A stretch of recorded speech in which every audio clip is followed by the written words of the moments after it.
মুহররম মাসের আমলগুলো কি কি? মুহররমের রোজা কি একটা নাকি দুইটা রাখতে হবে? যাদের ফরজ রোজা কাজা আছে তারা কি আশুরার রোজা রাখতে পারবে?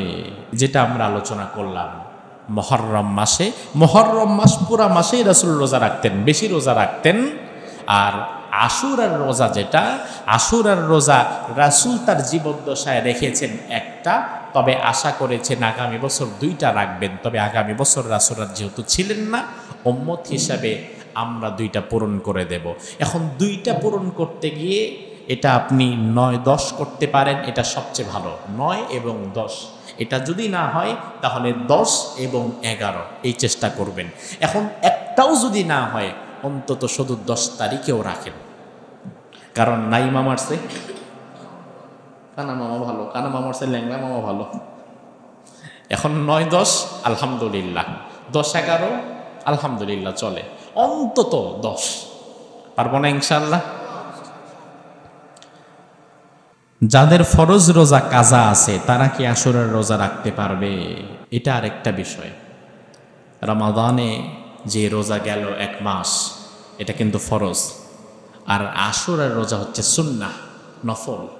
এই রোজা রাখলে সব হবে, আশুরার রোজা না রাখলে কোনো গুনাহ হবে না। কিন্তু ফরজ রোজা যাদের কাজা আছে, ফরজ রোজার সময় আপনি অসুস্থ ছিলেন, এখন সুস্থ হয়েছেন, ফরজ রোজার সময় আপনার 2টা রোজা ভাঙ্গা গেছে, আপনি মুসাফির ছিলেন।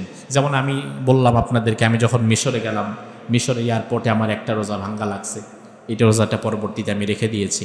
তো এইভাবে আবার আমাদের মা বোনদেরকে কিছু রোজা ভাঙতে হয়। এইভাবে করে যাদের কিছু রোজা ফরজ রোজা কাজা আছে তাদের উচিত আগে ফরজ রোজাটা রেখে দেওয়া। তার কারণ কখন দুনিয়া থেকে চলে যাবার ডাক আসে তা তো জানা নাই। এমন অবস্থায় আল্লাহর সামনে দাঁড়ানো উচিত না যখন আমার দেনা পাওনা ক্লিয়ার না। এই জন্য ফরজ যে কাজা রোজাটা এটা আগে রেখে দেওয়া উচিত, আর নফল সুন্নাহ এরপরে আমল করা উচিত। মুহররম মাসের আমলগুলো কি কি সংক্ষিপ্ত আকারে বলছি।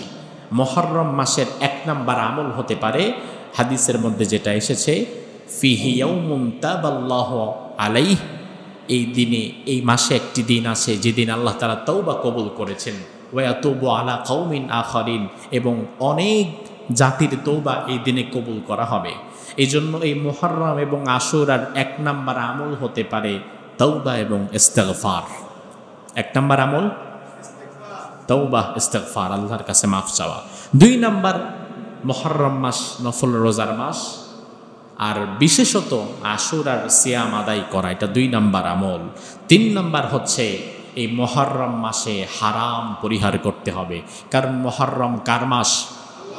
এই মাসকে 1500 বছর আগের ইয়াহুদি, খ্রিস্টান, জাহিলি যুগের মুশরিকরা সম্মান দিয়ে এই মাসে তারা যুদ্ধ করতো না, হারাম কাজ করতো না।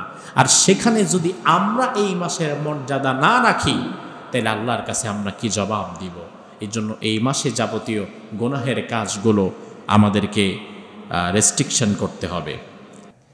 আল্লাহর হাবিব বলেন আশুরার রোজার ফায়দা হচ্ছে, ইন্নী আহতাসিবু আলাল্লাহ আন ইউকাফফিরাস সানাতাল্লাতী ক্বাবলা।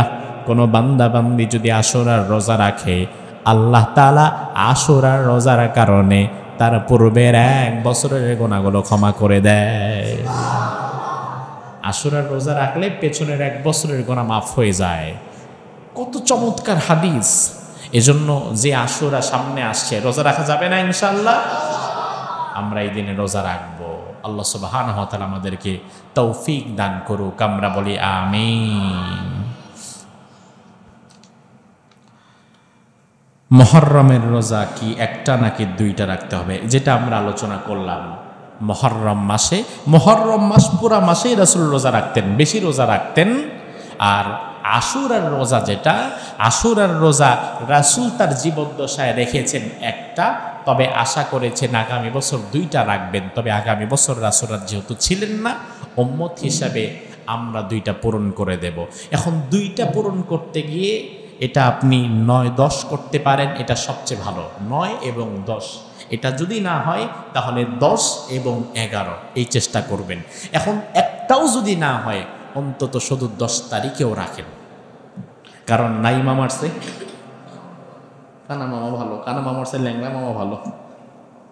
এখন 9-10 আলহামদুলিল্লাহ, 10-11 আলহামদুলিল্লাহ চলে, অন্তত 10 পারবো না ইনশাল্লাহ। যাদের ফরজ রোজা কাজা আছে তারা কি আশুরার রোজা রাখতে পারবে? এটা আরেকটা বিষয়। রমাদানে যে রোজা গেল 1 মাস, এটা কিন্তু ফরজ, আর আশুরার রোজা হচ্ছে সুন্নাহ, নফল। এই রোজা রাখলে সব হবে, আশুরার রোজা না রাখলে কোনো গুনাহ হবে না। কিন্তু ফরজ রোজা যাদের কাজা আছে, ফরজ রোজার সময় আপনি অসুস্থ ছিলেন, এখন সুস্থ হয়েছেন, ফরজ রোজার সময় আপনার 2টা রোজা ভাঙ্গা গেছে, আপনি মুসাফির ছিলেন। যেমন আমি বললাম আপনাদেরকে, আমি যখন মিশরে গেলাম, মিশরে এয়ারপোর্টে আমার একটা রোজা ভাঙ্গা লাগছে, এটা রোজাটা পরবর্তীতে আমি রেখে দিয়েছি। তো এইভাবে আবার আমাদের মা বোনদেরকে কিছু রোজা ভাঙতে হয়। এইভাবে করে যাদের কিছু রোজা ফরজ রোজা কাজা আছে, তাদের উচিত আগে ফরজ রোজাটা রেখে দেওয়া। তার কারণ কখন দুনিয়া থেকে চলে যাবার ডাক আসে তা তো জানা নাই। এমন অবস্থায় আল্লাহর সামনে দাঁড়ানো উচিত না যখন আমার দেনা পাওনা ক্লিয়ার না। এই জন্য ফরজ যে কাজা রোজাটা, এটা আগে রেখে দেওয়া উচিত, আর নফল সুন্নাহ এরপরে আমল করা উচিত। এআই বর্তমান যে ফিতনা ছড়াচ্ছে, তা থেকে বাঁচার উপায় কি?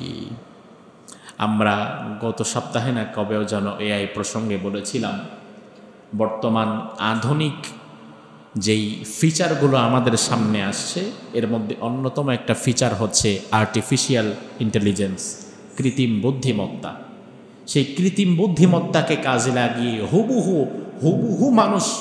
হুবহু মানুষের মতো আকৃতি ভিজুয়ালাইজেশন করে তৈরি করা হচ্ছে।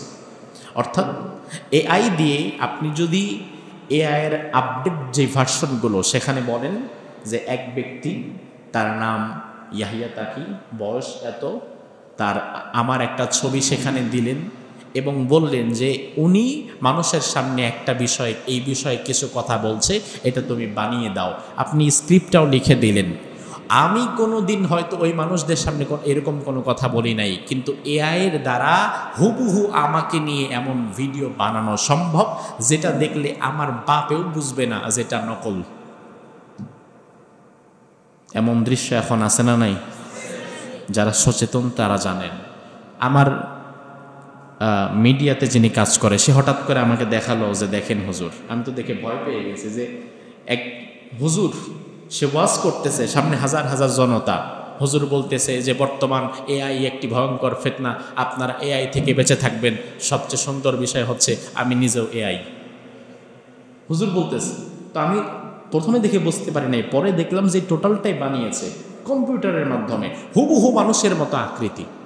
এখান থেকে আরেকটা সাবধানতার বিষয় হচ্ছে, যেই সমস্ত মেয়েরা ফেসবুকে ছবি আপলোড দেয়, এই ছবিগুলো নিয়ে আর্টিফিশিয়াল ইন্টেলিজেন্স এআইকে কাজে লাগিয়ে অনেক খারাপ ভিডিও বানানো যায়।